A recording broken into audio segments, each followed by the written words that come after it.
학생 지금 등급에 따라서 대학교를 어디 선택할 수 있는 것까지 오늘 담았거든요. 그래서 자료를 엄청나게 많이 찾았어요. 어머님들께 드릴 어떤 걸 이렇게 좀 보여드려야 될지. 그래서 오늘 들으시면 입시에 대해서 조금은 아시고 가시지 않을까.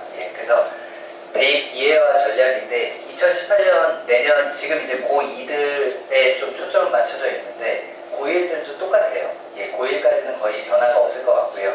지금 이제 예비 고1은 조금, 예비 중3은 조금 틀릴 것 같고요. 그래서 자, 지금 2018년 대입 전형 시행 계획이 발표됐는데요. 요거는 올해 초에 나온 계획이에요. 4월 달에 발표가 됐는데 지금 내년 입시에 초점이 맞춰져 있고 지금 1학년들도 비슷하게 지금 이대로 갈 것 같고요. 자, 전체 모집 인원이 지금 감소했어요. 지금 35만 명을 지금 뽑고 있거든요. 전체 대학 수는 198개 대학 정도가 되고요. 그 대학 중에서 지금 35만 명을 뽑는데 지금 3천 명 정도가 지금 감소했고요. 그래서 수시 모집 선발 비중은 또 증가했어요. 그러니까 전형에는 수시 전형이 있고 정시 전형이 있거든요. 근데 수시는 2번 보시면 학생부 위주라고 돼 있고요. 정시는 뭐 수능 위주 선발로 돼 있는데 어머님도 혹시 아시나요? 수시가 어떤 거고 정시가 어떤 건지? 그러니까 지금 선발은 하는데 수시가 뭐고 정시가 뭐고 조금 모르시는 경우가 조금 있어요. 그러니까 수시는 우리 학생부 이렇게 성적으로 뽑는 거고요. 정시는 수능인데 이 수시가 쉽게 얘기하면 이거예요. 수시로 뽑는 거거든요. 그러니까 원래는 3년 전에는 3학년, 그러니까 1년 안에 아무 때나 니네가 뽑는 게 수시였고요. 정시는 딱 정해진 시간이 있어요. 지금 올해 같은 경우는 12월 31일부터 1월 4일까지 그 기간 안에 가나다를 뽑는, 그러니까 정해진 시간 안에 뽑는 게 정시고요. 수시는 아무 때나 뽑을 수 있게 했던 게 수시인데 지금 원래는 수시 1학기가 있었어요. 그러니까 수시 1학기는 1학기부터 학생을 선발할 수 있었는데 1학기에 뽑다 보니까 이제 문제가 발생했어요. 학교에서 애들이 뽑힌 애들이, 그러니까 상위권대에 뽑힌 애들이 노는 거예요. 얘네들이. 그래서 1학기를 폐지했어요. 그게 이제 2, 3년 정도 됐고요. 이제 2학기 9월부터 11월까지 뽑는 게 수시예요. 그 안에 니네 마음대로 뽑아라라고 하는 건데 여기에 되게 다양한 전형이 있어요. 그래서 오늘 이제 이쪽 주변의 학교에서 뽑히는 전형에 대해서 설명을 하나씩 드릴 거고요. 정시 부분은 솔직히 수능이 나와야 되는데 이번에 수능이 되게 어려웠거든요. 그러니까 그 부분은 뒤쪽에 조금 설명을 드릴게요. 그래서 수시와 정시가 어떤 건지는 지금 이제 좀 이해가 가셨죠? 그래서 그 부분은 뒤에 또 설명이 될 것 같고요.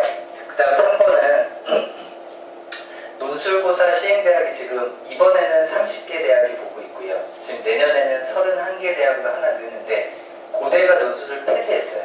그래서 고대가 논술이 없어지는 대신에 수시로 다 넘어왔고요. 그래서 이 논술 부분도 뒤쪽에 설명이 또 추가적으로 들어갈 것 같고요.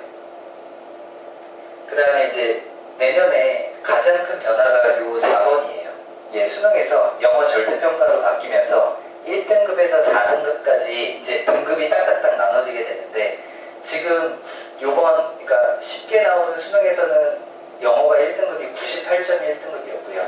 2등급이 93점, 3등급이 87점. 그러니까 상당히 높았는데 지금 절대평가로 바뀌어서 90만 넘으면 무조건 1등급이에요. 그래서 80 넘으면 2등급, 70 넘으면 3등급. 그래서 이제 수시 전형을 가려면 최저를 맞춰줘야 되거든요. 그래서 영어가 최저 맞추기가 가장, 이제 영어를 못하면 최저를 맞추기가 힘들거든요. 그래서 이제 수시에서 내가 대학을 가려면 최저를 무조건 맞춰야 되는데 이 최저가 상당히 높아요. 그러니까 어린이들 생각에 뭐 2등급 그러면 뭐 좀 하네라고 할 수 있는데 실제 2를 받는 게 생각보다 상당히 어려워요. 특히 이과는 수학에서 지금 30문제가 나오는데요. 그 중에서 한 문제가 틀리면 한 1등급이고요. 두 문제 틀리면 2등급. 근데 그 두 문제 틀리는 게 생각보다 쉽지가 않거든요. 그래서 우선 내년에는 만약에 내가 수시로 간다면 영어를 등급을 높여놔야지 최저를 맞출 수 있다는 거. 그래서 학생들한테 항상 이 부분을 지금 얘기하고 있는데 애들이 좀 쉽게 생각해요. 90점 정도만 넘으면 된다. 근데 절대 90 넘는 게 쉽지 않다는 거. 원래는 지금 원래 올해 수능이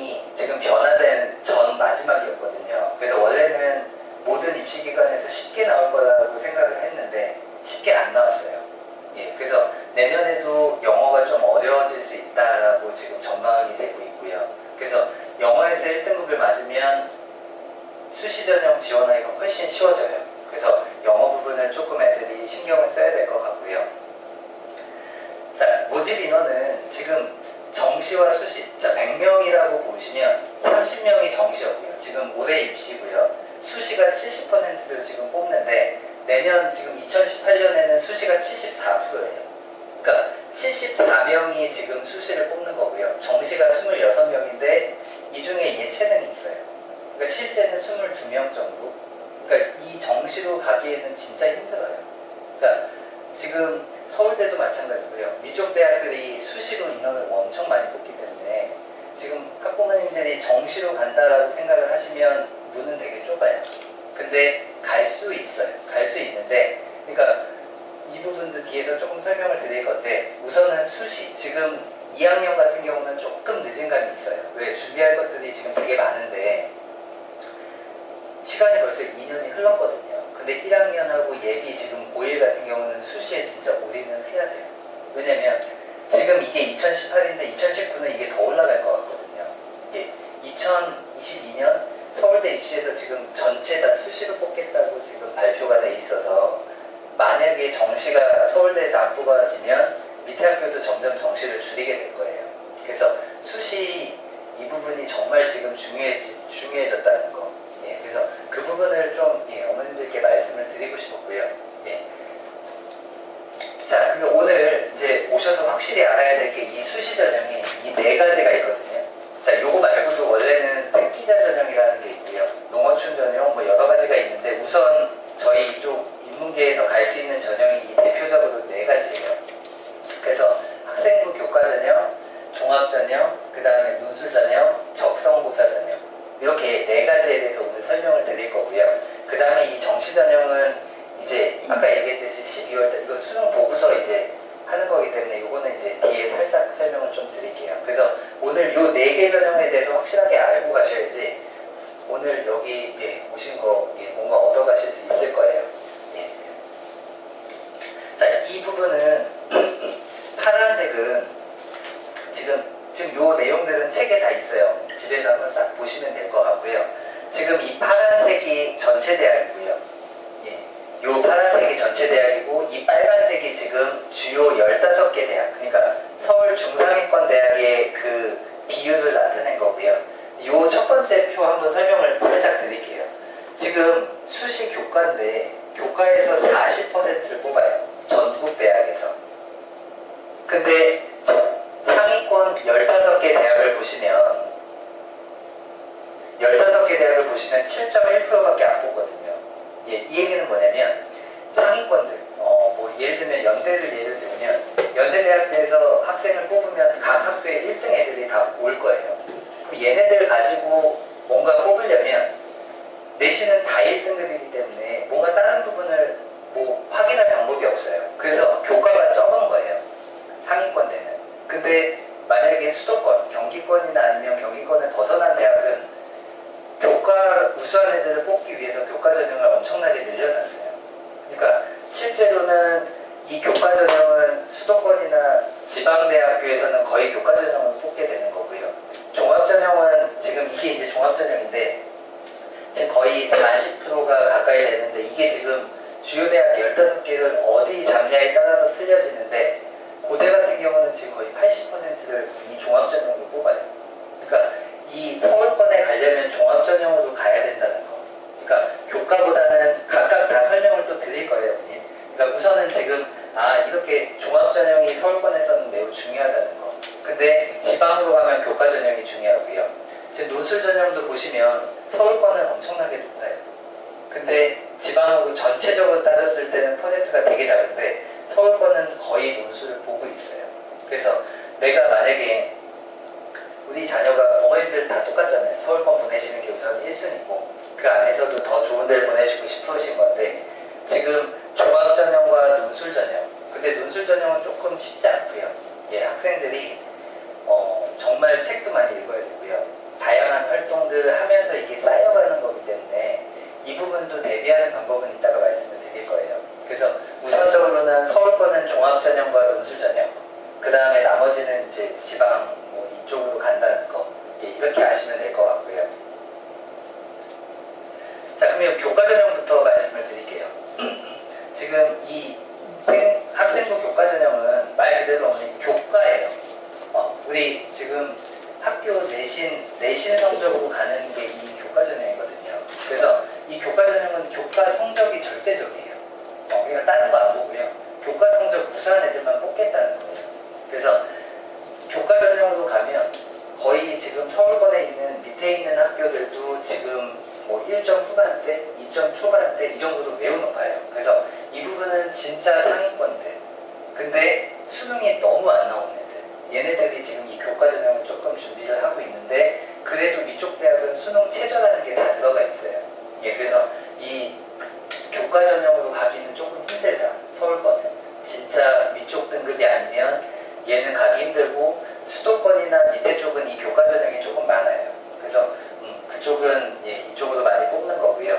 그 다음에 서울권 대학은 교과에 서류 면접이 실시가 돼요. 그러니까 원래 이 전형은 종합전형이거든요. 근데 아까 말씀드렸듯이 연대고대 아니면 뭐 위에 성균관대, 한양대 이런 학교들은 교과만 보지는 않아요. 왜냐면 어차피 다 똑같이 잘하는 애들이 와 있기 때문에 굳이 이걸로는 판별을 못하기 때문에 이제 이런 부분이 들어갔거든요. 근데 이번에 한양대 입시가 조금 특이하게 교과만 봐요. 면접이 없어졌어요. 그러니까 교과만 보기 때문에 최저도 없어요. 최저도 없고 면접도 없고 아예 얘만 하나 봐요. 그러면 얼마나 이게 경쟁률이 세질지 보이시죠? 예, 그러니까 거의 거기는 1.1등급? 1.1 등급은 혹시 어머님들 아시죠? 1등급이 100명 중에 딱 4명 들어와요. 학교에서. 200명이면 8명, 300명이면 12명 들어와요. 그게 1등급이고요. 2등급이 11등까지 100명 중에 11명, 200명 중에 22명, 300명 중에 33명. 거기까지가 3등급이거든요. 그러니까 3등급도 받는 게 생각보다 쉽지는 않아요. 그러니까 저희가 지금 이렇게 교과 플러스 서류 면접까지 실시가 되기 때문에 어떻게 보면 종합전형으로 준비를 해야 된다는 거. 서울권은. 예. 그러고 상위권 대학은 수능 최저 기준이 적용이 돼요. 예. 뭐 연대도 4개, 2개 과목 4 이렇게 돼 있고요. 뭐 조금 약한 학교는 2개 6 뭐 이런 식으로 최저가 있기 때문에 이 최저를 못 맞춰서 떨어지는 학생들이 한 학교에 상당히 많아요. 그러니까 최저를 꼭 맞출 수 있게 준비를 해야 되는데 애들이 수능보다는 거의 내신으로 막 가다가 나중에 이 최저를 못 맞춰서 떨어지는 경우가 좀 많거든요. 그래서 수능 최저 기준이 적용되기 때문에 이 수능은 무조건 끝까지 가야 된다는 거. 근데 4과목이 다 들어가는 학교도 있지만 보통 2과목 정도. 예, 그래서 이거는 자기가 노리는 학교에 맞춰서 준비하면 되고요. 예, 그래서 최저 기준이 적용된다는 거와 한국사 영역 응시는 이제 필수예요. 예, 한국사 부분은 무조건 수능에서 봐줘야 되고요. 예, 그래서 요거는 그래서 교과 전형으로 가는 대학들은 이렇게 100% 그냥 아예 교과만 100% 보는 학교들은 경쟁률이 상당히 높아요. 예, 아까 말씀드렸듯이 한양대 같은 경우는 아예 교과만 보고요. 중대, 외대, 홍대, 시립대 여기도 상위권대거든요. 근데 여기들은 다 최저가 들어가 있어요. 예, 그래서 그쪽은 조금 최저까지 맞춰줘야 되는 거고 이쪽은 이제 교과와 면접이 반영되는 대학, 그 다음에 교과와 비교과가 반영되는 대학. 그래서 연대나 아주대 뭐 이런 데는 아예 종합전형이에요. 이거는 교과전형이 아니고 종합전형인데 교과전형이라는 것도 지금 뽑고 있는 거고요. 예, 그래서 그냥 이 부분은 어머님들이 학생들 점수만 나오면 제가 이쪽에서 다 시합해서 애들 써주거든요. 그러니까 하나만 아시면 될 것 같아요. 교과전형은 내신이 정말 우수한 애가 가는 거다. 딱 그것만 머릿속에 넣으시면 될 것 같고요. 그래서 교과전형은 진짜 정말 높은 등급의 학생들이 지원하기 때문에 이 부분은 지금 현재 학생들이 조금 힘들어하고 있어요. 이 부분은. 예, 그래서 이걸로는 대학 가기가 조금 힘들다. 그래서 이제 나오는 게 학생부 종합전형이에요. 지금 만약에 뭐 여기서도 1등급 대가 나오면 좋은데 학생이 만약에 3등급 되면 아니면 4등급 되면 한 등급이라도 올려서 여기를 지원을 해야 돼요. 이 종합전형을. 그래서 이 종합전형이 어떤 거였냐면 예전에 입학사정관제라고 혹시 들어보셨나요? 예, 3년 전에는 3, 4년 전 그때는 입학사정관제도라고 해서 이렇게 내신은 좀 약한데 어떤 부분이 비교과의 영역이 뛰어난 애를 뽑았어요. 그러니까 예를 들면 연대에서 기계, 뭐 컴퓨터나 기계 쪽을 너무 잘 다뤄요. 그러면 내신이 3등급이어도 뽑았어요. 근데 그때는 100명 중에 한 두세 명 정도 이렇게 뽑으니까 뽑을 수 있었는데 지금은 종합전형이 거의 50%가 넘어가요. 그러니까 50%가 넘는 상황에서 공부를 못하는데 비교과가 뛰어난 애를 뽑을 수가 없는 거예요. 그래서 이제는 어떻게 뽑냐면 내신 성적이 어느 정도 되는 학생 중에서 비교과가 뛰어난 애들을 뽑게 돼요. 그래서 비교과가 어떤 거다라는 부분도 또 설명을 드릴게요. 그래서 이 지금 종합전형도 내신이 정말 중요해요. 근데 딱 이런 거죠. 만약에 2등급이 갈 수 있는 학교를 2.78인데 붙을 수 있어요. 뭐 2등급이 가는데 3 초반인데 가능해요. 비교과가 뛰어나다면. 예, 그래서 지금 종합전형도 내신이 우선 가장 중요하다는 거. 그래서 제가 학생들한테 항상 하는 얘기가 있어요. 지금 시험 때고 막 이런데 정말 목숨 걸어줘야 되거든요. 왜냐면 이제 내신이 너무 중요해졌기 때문에 내신을 못 받으면 대학을 가기가 너무 힘들어졌어요. 그래서 진짜 목숨 걸고 주말에도 쉬지 말고 막 해라라고 하는데 그게 생각보다 움직여지지가 않는 것 같아요. 예, 근데 뭐 저도 다른 방법이 있으면 뭐 저희 때는 수능으로 뒤집을 수가 있었거든요. 근데 지금은 그게 안 되기 때문에 지금 내신이 한 번이라도 밀리면 솔직히 타격을 좀 받아요. 근데 이 종합전형은 이 평가가 정량평가가 아니고요. 정성평가라고 혹시 들어보셨을 거예요. 정량평가는 내가 1학년부터 3학년까지 다 합산해서 등급을 내는 거고요. 근데 그거는 교과전형이었고요. 얘는 정성평가라고 해서 등급합이 아니고요. 얘가 1학년 때 5등급이었는데 2학년 때 2등급을 받았어요. 3학년 때 1등급을 받았어요. 얘는 뽑아요. 그러니까 이런 식으로 지금 평가 방식이 조금 달라졌어요. 그러니까 어떻게 보면 학생들한테 조금의 숨통이 트일 수 있는 부분이 있긴 한데 그래도 계속 잘 받는 경우가 훨씬 더 뽑히기가 좋겠죠. 그래도 올라가다 보면 뽑힐 수 있는 확률이 있는 거니까 그래서 내신 성적은 정말 관리를 잘해야 된다는 거.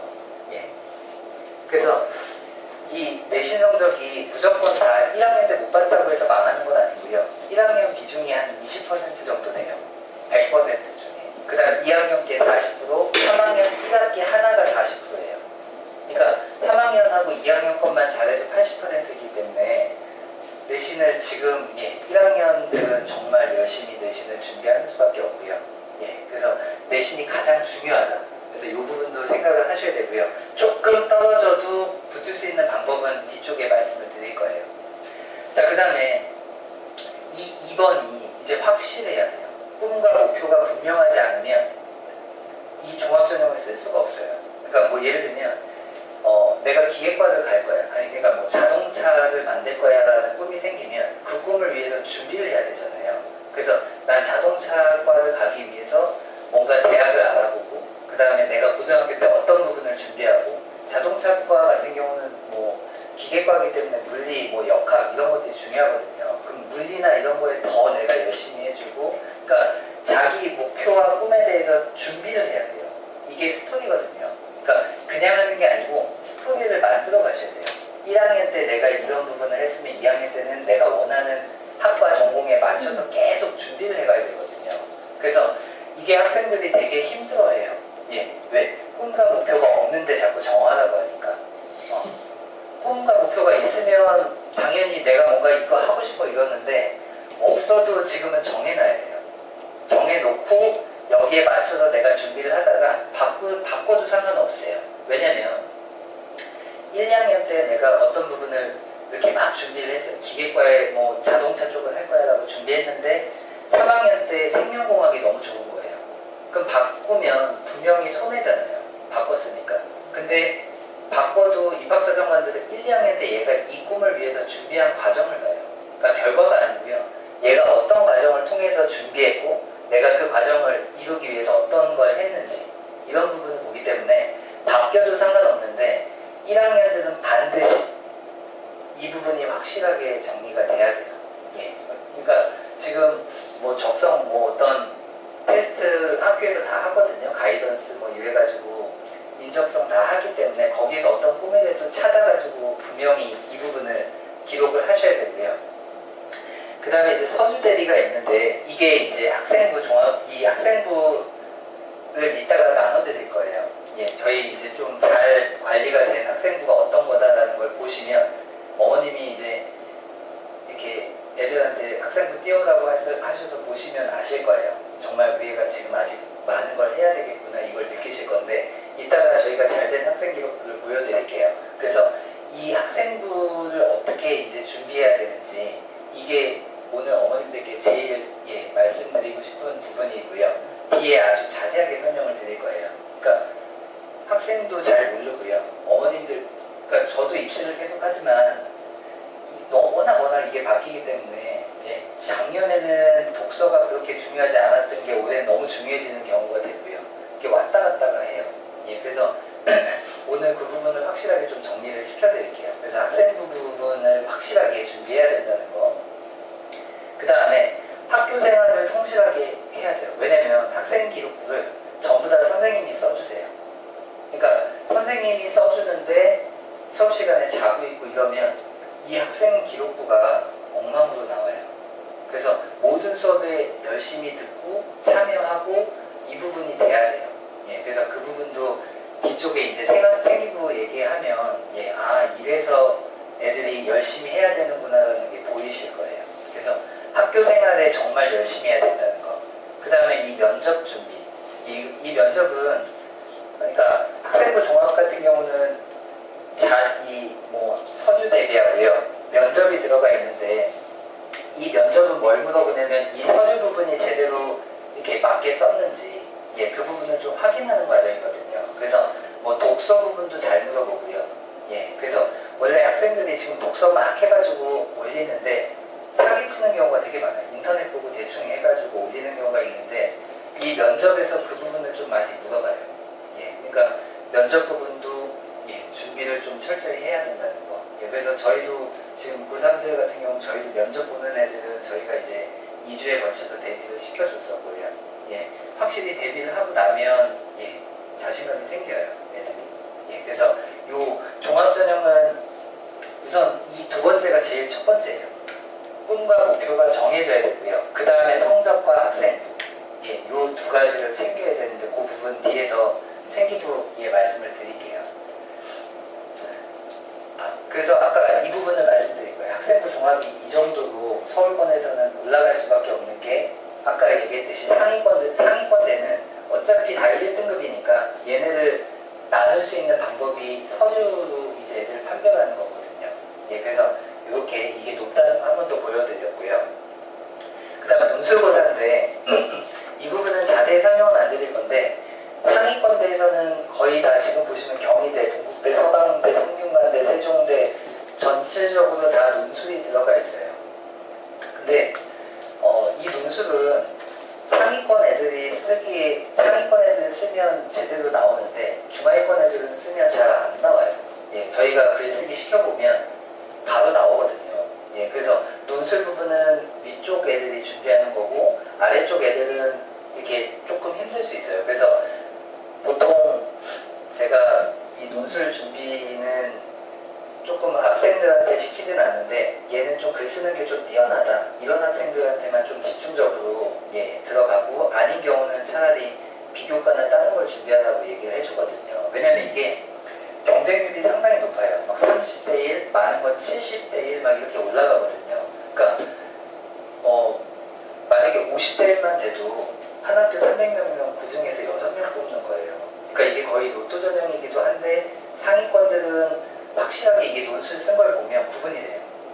저희도 애들 쓰라고 해서 가져온 거 보면 그러니까 이 부분은 내가 글 쓰는 게 괜찮다라고 하면 3학년 1학기 아니면 2학년 때부터 미리 조금씩 주말 이용해서 준비하면 되고요. 준비하는 방법은 학교에서 논술 준비하는 그 프로그램이 있는 학교들이 있고요. 없으면 EBS에 다 올라와 있어요. 근데 애들이 안 봐요. 그러니까 논술 준비는 각 학교에 기출문제가 다 올라와 있기 때문에 내가 간 학교 몇 개 선정을 해서 거기에 기출문제 뽑아서 실제 풀어봐야 돼요. 풀어보고 내가 이 정도 쓸 수 있겠다라고 하면 이제 준비를 해가는 거거든요. 그래서 EBS 들어가시면 기초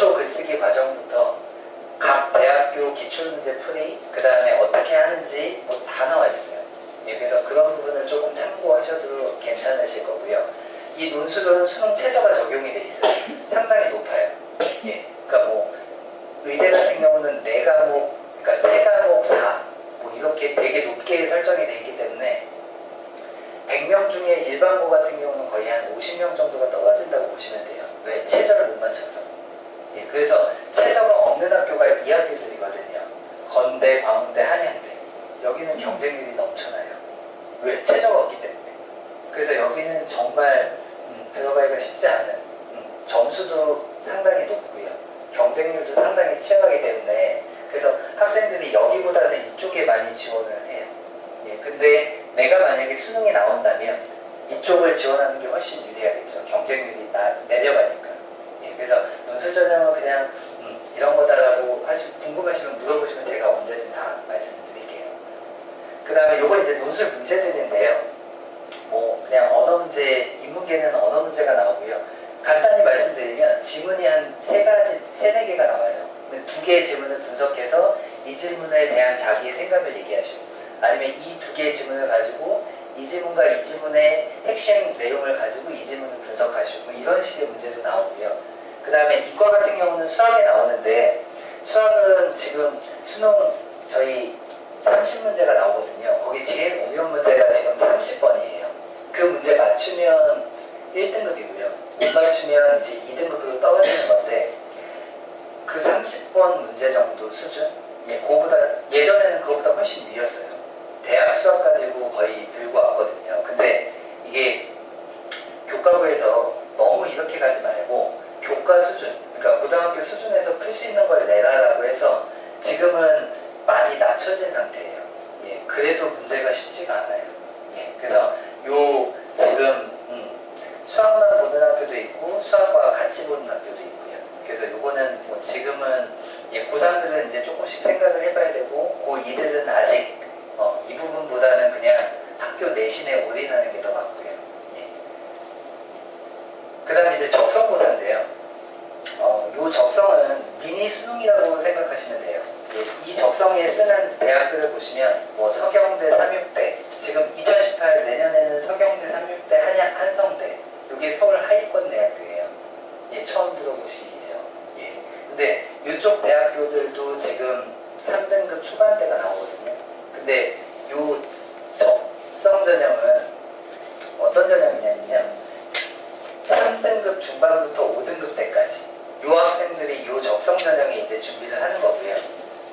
그래서 이 적성을 통해서 뭔가 조금 내가 서울권에 들어갈 수도 있고요. 아니면 경기권, 수도권으로 노려볼 수도 있는, 어떻게 보면 중간 학생들의 마지막 근데 이게 서울권은 30대 1이 넘어가고요. 경쟁률이. 요 중위권, 그러니까 수도권 대학들은 10대 1, 15대 1 요 정도로 조금 낮아요. 근데 문제는 50문제 정도가 나오고요. 그 중에서 한 40문제 정도 맞추면 합격을 할 수가 있어요. 그래서 한 3등급 중반부터 5등급 되는 요 적성을 조금 노려서 수도권을 노려보는 방법. 뭐 아니면 서울권인데 여기는 경쟁률이 조금 높아요. 그래서 적성고사는 뭐 미리 준비한다기보다는 수능을 준비를 하면서 왜냐면 전에는 약간 IQ 테스트 비슷한 거 있으시죠? 그런 형태로 나왔었는데 지금은 약간 수능 형태로 다 바뀌었기 때문에 그냥 수능 대비하시면 돼요. 수능 대비하다가 내가 점수가 안 나오면 도전해보면 되는 그런 전형 중에 하나라고 생각하시면 될 것 같아요. 그래서 경쟁률이 조금 여기도 높다는 거. 예. 자, 이제 수능인데요. 수능 부분은 오늘 원래 설명을 오늘 되게 제가 준비를 많이 해서 드릴 게 지금 너무 많아서 수능 부분은 수능 점수가 나와서 저한테 주시면 제가 어떻게든 보낼 수 있거든요. 그러니까 수능 부분은 지금 간략하게만 말씀을 드릴게요. 수능 최저도 상위권 대학교를 만약에 아까 논술 말씀드렸잖아요. 논술 2개 4만 맞추면 연대, 고대에 들어갈 수 있거든요. 점수가. 근데 그 최저를 맞춰줘야지 갈 수 있기 때문에 최저 맞추는 거에 좀 초점을 두는 형태로 두시면 되고요. 지금 두 번째는 중하위권. 그러니까 5, 6, 7등급, 아예 밑에 등급.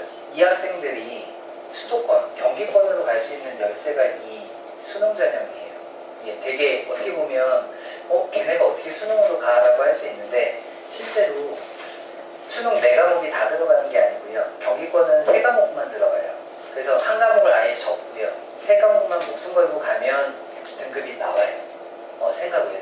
그래서 얘네들이 수도권으로 갈 수 있는 어떻게 보면 마지막 전형이어서 제가 많이 써먹는 그러니까 예전에는 2과목만 들어간 학교도 있었어요. 성결대 같은 경우는 2과목만 잘 보면 갈 수 있는 수도권 대학이었거든요. 근데 지금은 3과목은 잘 봐야 되고요. 그래서 이 부분도 조금 그러니까 하위권들은 갈 수 있는 전형이 없어요. 종합 전형도 안 되고요. 교과 전형도 좀 힘들고요. 그래서 약간 이 부분으로 뚫을 수 있는 부분도 있다는 거, 그것도 말씀을 드리고요. 3번은 영어 절대평가로 아까 바뀌었다고 말씀을 드렸잖아요. 그래서 수학의 비중이 엄청나게 올라갔어요. 그러니까 영어는 이제 전에는 국영수, 과를 다 합산했잖아요. 근데 영어가 빠진 거예요. 그러니까 1등급을 받으면 감점이 없고요. 2등급을 받으면 감점이 생겨요. 그러니까 영어는 이제 합산이 아니고 그냥 등급을 못 맞추면 감점이고요. 그래서 수학, 국어, 과학 아니면 사회가 비중이 커졌는데 아시다시피 수학이 가장 커질 것 같아요. 그러니까 국어, 과학, 사회도 물론 비중이 적지는 않겠지만 그래도 수학이 제일 막강하게 점수가 커질 거기 때문에 수학을 잘 보는 게 이제 내년 입시에서 뭔가 열쇠를 잡는 거라고 생각하시면 될 것 같고요. 그래서 이 수학은 제가 학생들 항상 얘기하거든요. 수학 잘 보는 방법은 정말 간단한데 애들이 그게 정말 힘든 것 같아요. 그러니까 학교 내신은 3권만, 그러니까 교과서 5권 풀고요. 그 다음에 센수학 3번 풀고요. 그 다음에 상위권 문제집 하나 사서 그거 3번 푸는 거. 5, 3, 3이라고 내가 항상 얘기하거든요. 이거 하면 1등급, 2등급 때 거의 나와요. 근데 그게 너무 힘든 거죠. 근데 지금 제가 수학만 이렇게 말씀드렸지만 이것만 하려고 해도 시간이 많이 걸리거든요. 근데 영어도 있고 과학도 있고 국어도 있어요. 과목은 많고 수학은 이만큼을 해야 돼요. 근데 왜 학생들 주말에 놀아요? 제가 어떻게 해줄 수가 없어요. 그러니까 주말에 놀면 절대로 받을 수가 없어요. 1, 2등급을. 그러니까 3등급도 나오기가 힘들거든요. 그러니까 주말을 제가 학생들한테 항상 잘 활용하라고 하는 이유가 뭐냐면 평일날 6시에 저희 학원 6시에 들어오잖아요. 그럼 10시까지 해도 4시간이에요. 그럼 월요일부터 금요일까지 4시간씩 집에 가서 잘 안 하죠, 애들. 그러면 4시간씩 월요일부터 금요일까지면 20시간이거든요. 근데 토요일날 아침에 9시에 도서관 가서 7, 8시까지, 저녁 7, 8시까지만 해도 10시간이에요. 일요일도 10시간 생기면 20시간이에요. 그러니까 평일날 내가 5일 한 걸 토, 일이면 다 할 수 있거든요. 근데 애들 절대 안 움직여요. 그러니까 자기 놀 거 다 놀고 시험 때 와서 선생님 어떻게 하죠? 라고 물어보면 제가 해줄 수 있는 게 없어요. 그러니까 무조건 주말에 공부해야 된다는 거. 그래서 주말에 안 하면 어떻게든 옆에 같이 책을 보셔야 돼요. 그냥 이번 주말 나가서 놀다 올게요. 대학이 점점점 밑으로 내려가요. 전국대학은 198개 대학이 있는데 수도권에 있는 대학까지 합치면 60개 정도밖에 안 되거든요. 그러니까 전교생 중에 60명, 50명 정도 거기만 위쪽에 가는 거고요. 나머지는 다 밑으로 갈 수밖에 없으니까 제발 주말에 해야 돼요. 제가 학생들한테 반협박으로 막 하는데 이게 이제 고등학생이 됐잖아요. 얘네들 어머님 말씀 잘 안 듣잖아요. 똑같아요. 제 말 해줘 해도 잘 안 해오거든요. 그러니까 제가 좀 이런 부분들 지금 다음 주 금요일날 학생들 세미나는 지금 고등분 다 하게 될 것 같고요. 지금 비슷한데 이제 조금 얘네들 맞춰서 다시 세미나를 해줄 거고요. 그래서 정말 열심히 해야 된다는 거. 그리고 정시는 무조건 끝까지 가셔야 돼요. 절대 놓으면 안 되고요. 우리 애는 그냥 정시 포기하고 수시로 가겠다. 이거는 말이 안 돼요. 그 얘기는 나는 그냥 서울권 아예 안 가겠다라는 얘기밖에 안 되거든요. 그러니까 서울권을 가려면 정시는 무조건 끝까지 수능장까지 가야 돼요. 그렇게 아시면 될 것 같고요. 그 다음에 이제 제일 어머님들 궁금한 도대체 우리 아이는 어디 갈 수 있나?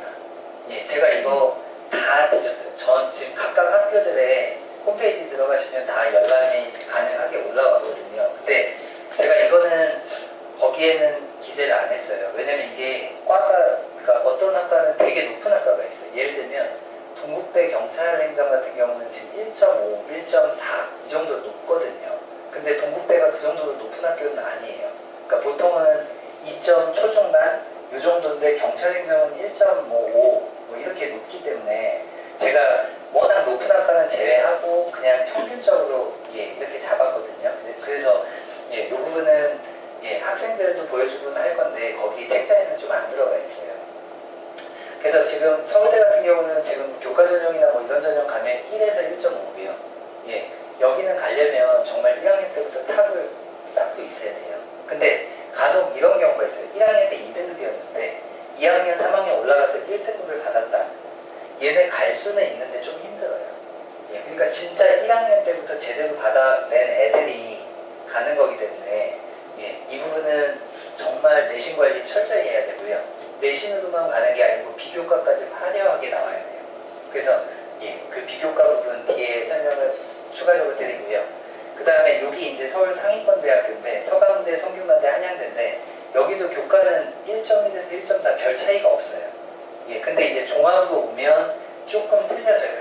근데 이번에 요 한양대 종합전형이 조금 특이하게 지금 발표가 됐거든요. 지금 2018 내년 한양대 같은 경우가 서류만 내면 끝이에요. 면접도 없고요. 최저도 없고요. 그러니까 교과도 안 보고 그냥 서류만 내면 학생부만 보고 그냥 뽑겠다는 얘기예요.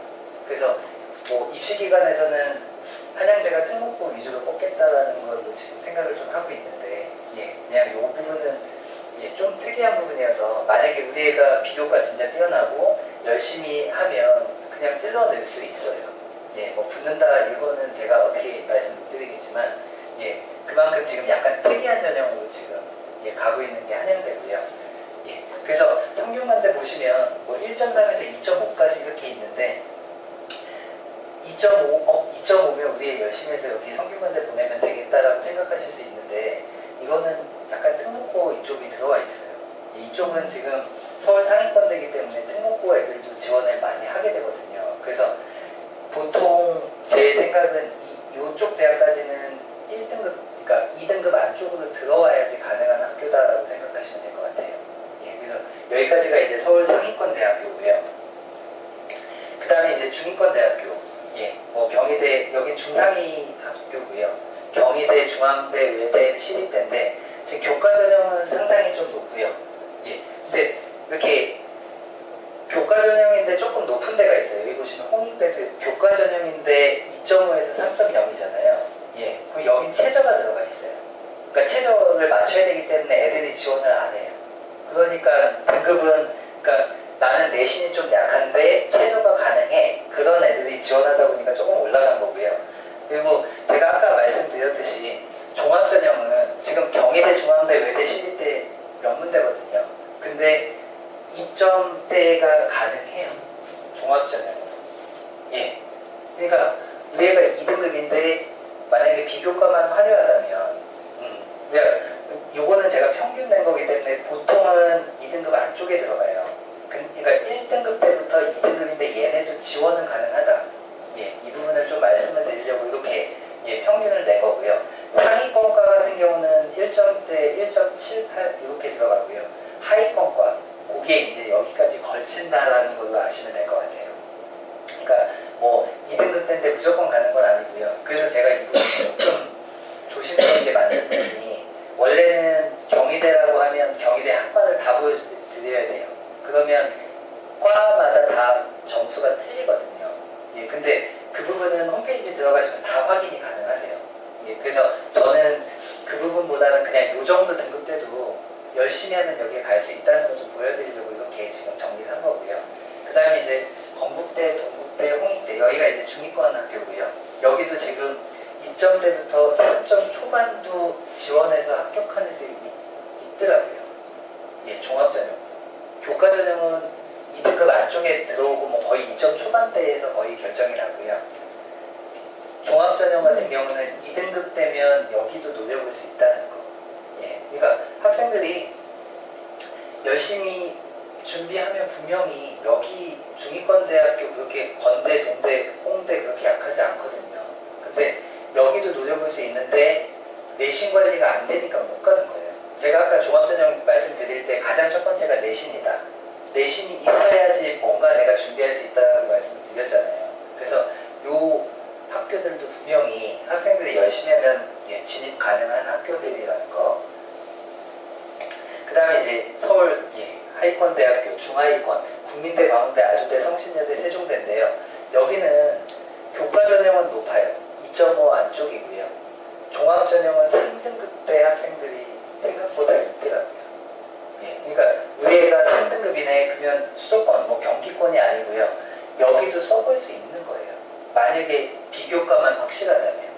예, 그래서 예, 이렇게 등급대가 조금 형성이 되고 있고요.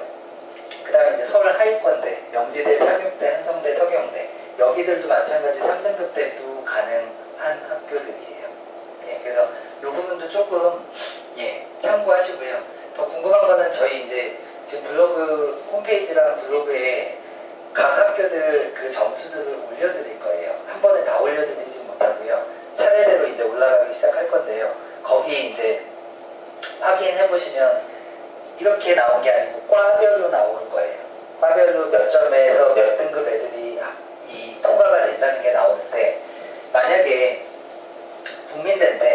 국민대 지금 뭐 제일 센데 자동차공학과 막 이런 것도 있는데 화학과라고 예를 들어볼게요.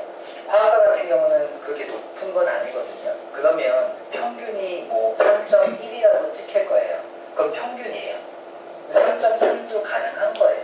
왜냐면 애들 다 합산한 거기 때문에 잘하는 애도 있지만 못하는 애도 있잖아요. 그러니까 걔네는 합산하면 3.1이니까 3.1보다 조금 밀려도 지원은 가능한 거죠. 그러니까 평균이니까 그 부분은 나중에 한번 예, 다시 확인해 보시고요. 여기까지가 서울권이고요. 여기는 원래 안 되려고 생각을 했어요. 예, 여기는 수도권 대학교고요. 여기까지는 이제 빼고 서울권만 하려고 하다가 그래도 여기까지는 학생들이 만약에 더 밑에 있는 학생이라면 그래도 뭔가 내가 전략을 짜는 게 낫겠다라고 생각해서 지금 수도권도 넣었는데요. 경기대가 수도권에서는 조금 높은 학교예요. 그래서 여기도 지금 3등급에서 4.5. 그러니까 왜 이런 상황이 오냐면 지금 여기는 4등급 때도 가능해요.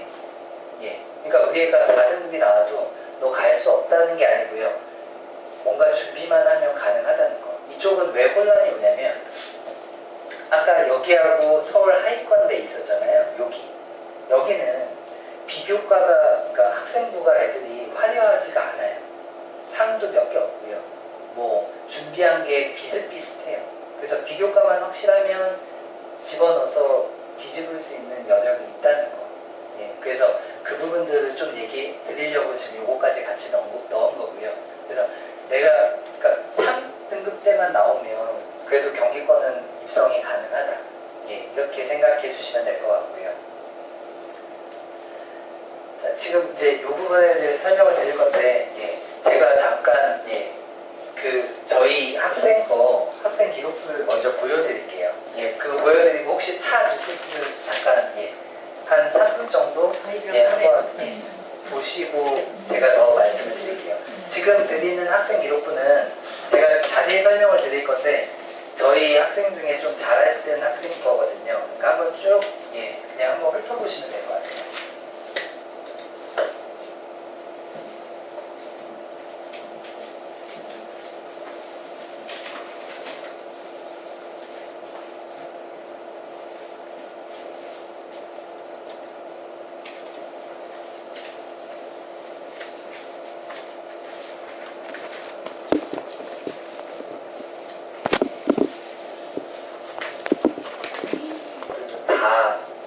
외부 교수 초빙해서 다 이렇게 좀 맞춰져서 움직였던 거예요.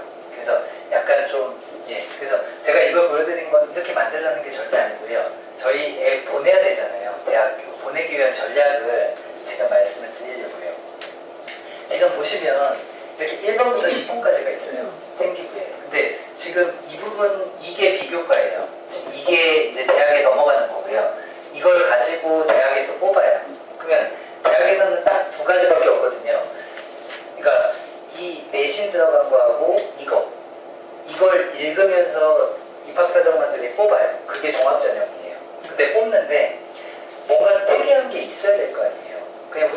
근데 입학사정원들이 이거 한두 개 보는 게 아니거든요. 엄청나게 많은 걸 봐요. 그러면 거기에서 특이한 게 나와야 돼요.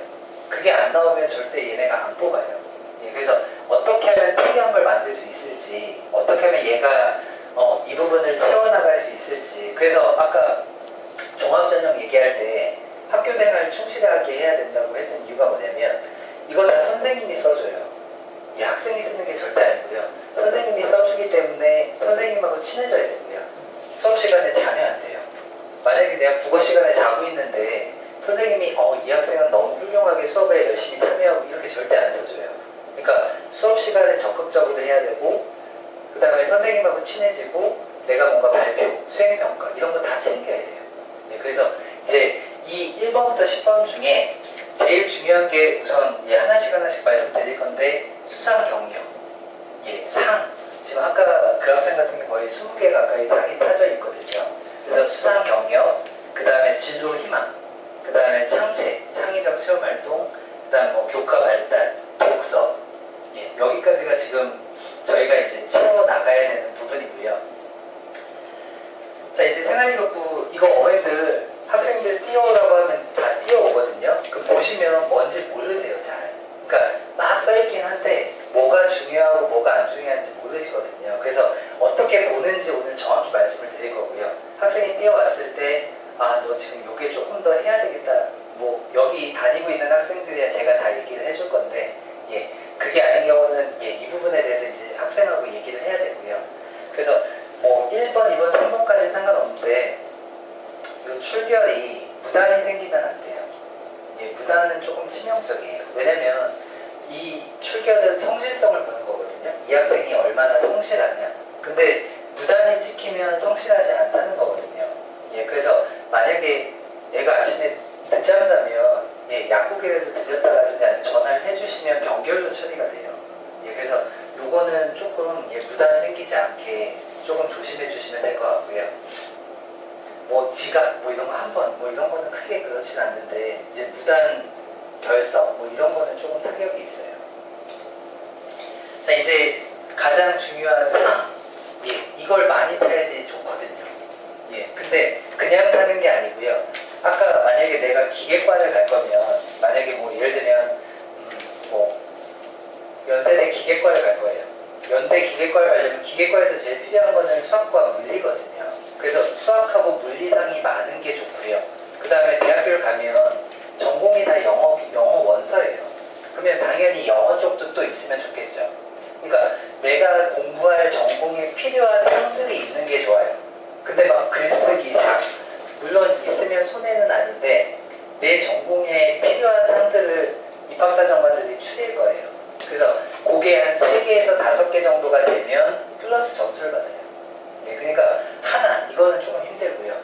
그래도 한 3개에서 5개 사이 이렇게 노려야 돼요. 그래서 만약에 내 꿈이 기계과다 그럼 물리 열심히 공부해서 상 노리는 방법밖에 없고요. 그래서 저희가 이제 이 부분 때문에 학생들한테 그 학교 들어가서 저희가 다 뽑았어요. 상이 어떤 상이 있는지, 그 다음에 이게 몇 월 달에 보는 건지. 그래서 거기에 맞춰서 필요한 것들을 애들하고 컨택을 할 거고요. 그래서 그 부분을 준비를 할 거예요. 그러니까 뭐 어떻게 할 방법이 없어요. 그냥 열심히 공부해서 그걸 타는 수밖에 없기 때문에. 그래서 상은 많으면 많을수록 좋은데 내가 원하는 전공에 적합한 상이 있어야 돼요.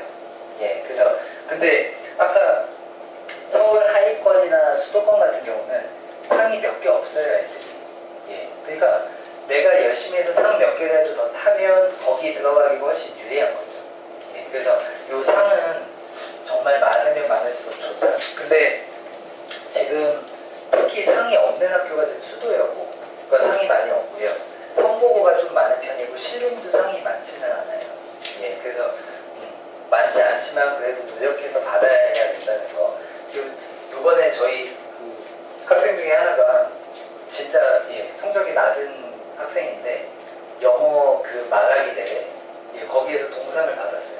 진짜 이 코치님들하고 열심히 준비해가지고 다 외워가지고 그걸 받았거든요. 그러니까 노력하면 분명히 받을 수 있다는 거. 그거 아시면 될 것 같고요. 그 다음에 이제 이 진로희망사항이 있는데 이 부분을 잘 보셔야 될 것 같아요. 이 진로 희망 사항은 지금 1학년 때 지금 요거는 지금 아까 나눠드린 자료에 있는 건데 수학 교사가 꿈이었고 희망 사유 보시면 가르치고 뭐 이렇게 써져 있거든요. 그다음 2학년 가면 또 수학 교사. 그래서 이게 그냥 써 있으면 안 되고요. 제가 말씀드렸듯이 스토리가 만들어져야 돼요. 얘가 수학 교사를 하고 싶어서 처음에는 그냥 애들 가르쳐 보니까 괜찮았어. 근데 2학년 가서도 또 애들 가르쳐 보니까 괜찮았어. 이렇게 가면 안 돼요. 이때는 더 구체적으로 가야 돼요. 그러니까 1학년 때 내가 왜 이걸 원했는지 그 사유가 있으면 2학년 때는 더 구체적으로 가야 돼요. 그걸 보여드릴게요. 자, 지금 얘는 기계공학자가 꿈이에요. 그래서 나는 기계공학에 대한 관심이 좀 생겼다라는 게 1학년 꿈을 정한 이유가 되는 거고요. 2학년 때는 내가 기계공학 꿈을 가졌으니까 독서를 해서 아니면 자동차 분야 조금 더 자세하게 들어가는 거고요. 3학년에 가면 이제 더 자세하게 뭐 진짜 메카트로닉스 기술자가 되기로 뭔가 이제 더 세분화돼서 가고 있죠. 이게 스토리예요. 그러니까 그냥 뭐 기계공학자니까 그냥 기계공학자를 그냥 원한다 이게 아니고요. 1학년 때보다 2학년 때 더 자세히 해야 되고요. 3학년 때 더 자세한 자기 꿈에 대한 뭔가가 있어야 돼요. 이게 이제 스토리를 만들어가는 거고요. 그래서 이 꿈이 확실히 정해지지 않으면 종합전형을 쓸 수가 없어요. 예, 그래서 이거는 만약에 없으면 만들어야 돼요. 예, 어쩔 수가 없어요. 그냥 어떤 거라도 만들어서 이렇게 해야 되는 부분이 있고요. 그 다음에 지금 내 꿈이 생기면 지금 이건 진로 희망사항이니까 이렇게 해서 지금 진로를 정하는 부분은 이게 지금 생기부에 다 들어가 있거든요. 그러니까 이 부분도 신경을 써야 된다는 거. 자, 그 다음에 이제 창의적 체험활동이라고 해서 창체거든요. 이게 정말 중요해요. 자, 창체는 자율활동이 있고요. 자율활동, 그 다음 동아리, 봉사, 진로 이 네 가지가 합쳐서 창의적 체험활동인데 요 네 개가 점수가 상당히 커요. 예, 그러면 자율활동은 어떤 거냐면 뭐 예를 들면 체육대회가 있었어요. 체육대회 있는데 선생님이 여기다 써줘요. 체육대회가 있으니까 이번에 체육대회를 했습니다라고 써주는데 그냥 이것만 써주는 건 의미가 없고요. 내가 체육대회 때 응원단장을 나가서 뭔가 응원을 열심히 했다고 하면 여기에 선생님이 그걸 써주세요. 얘가 응원단장으로서 애들을 이끌고 열심히 간다. 리더십이 플러스 되는 거거든요. 그게 여기에 적혀요. 이게 학생이 적는 게 아니고 선생님이 적어줘요. 그래서 이 자율활동은 어떤 거냐면 그냥 학교 행사, 뭐 체육활동도 있을 수 있고요. 아니면 학교 축제도 있을 수 있고 학교 행사들이 그 학교 그 홈페이지 들어가면 쫙 나오거든요. 그래서 그냥 하면 절대 안 되고요. 만약 얘도 지금 학교 축제 일부 사회를 맡았다는 거는 자기가 앞에서 애들을 끌어갔다는 얘기거든요. 이런 부분이 플러스가 돼요. 이게 이제 입학사정관들이 보고 판단하는 거예요. 그냥 뽑는 게 절대 아니에요. 어머니들이 그냥 이 생부가 그냥 가면 얘가 뽑힐 수 있겠다 이게 아니고요. 이 부분이 적히면 얘가 좀 리더십 있게 끌어갔구나. 그 다음 특히 좋은 게 학급 반장. 이게 좀 타격이 커요. 왜냐면 내가 반장을 했다는 거는 애들을 통솔할 수밖에 없는 거고요. 그 안에서 이제 다양한 다양한 상황들이 나오면 그걸 다 해결하고 학급을 끌고 가고 뭔가 그 학급에 있는 모든 것들을 하기 때문에 선생님이 적어줄 게 훨씬 많아지고요. 그래서 반장을 하면 제일 좋은데 다 할 수는 없잖아요. 반장을 하고 싶어도 못하는 애들이 분명히 있어요. 나는 하기 위해서 막 발버둥을 쳐도 애들이 뽑아줘야지 하는 거잖아요. 그러니까 반장을 안 해도 다양한 활동들이 분명히 있어요. 그 활동에 적극적으로 참여를 해야 돼요. 예를 들면 축제를 했으면 축제 끝나고 청소를 한다든지 선생님이 딱 보고 얘가 남아서 청소를 하네 그럼 적어주세요. 근데 이게 선생님들이 미리 적으면 좋은데 이거 절대 미리 안 해요. 이 작업을 나중에 하세요. 한 번에. 그럼 기억이 안 날 수 있거든요. 그러니까 자꾸 어필을 해야 돼요. 선생님한테. 선생님 그때 저 청소 열심히 했죠. 이렇게 어필을 해야지 이 부분을 써주세요. 그러니까 어쩔 수가 없어요. 저희가 이 선생님들도 물론 시간이 많아서 얘가 뭐 해주면 바로바로 적고 하면 좋은데 그렇게가 안 되더라고요. 마지막에 다 몰아서 쓰다 보니까 기억이 나는 애들 것만 위주로 쓰게 돼요. 그러니까 선생님한테 잘 보이는 수밖에 없고요.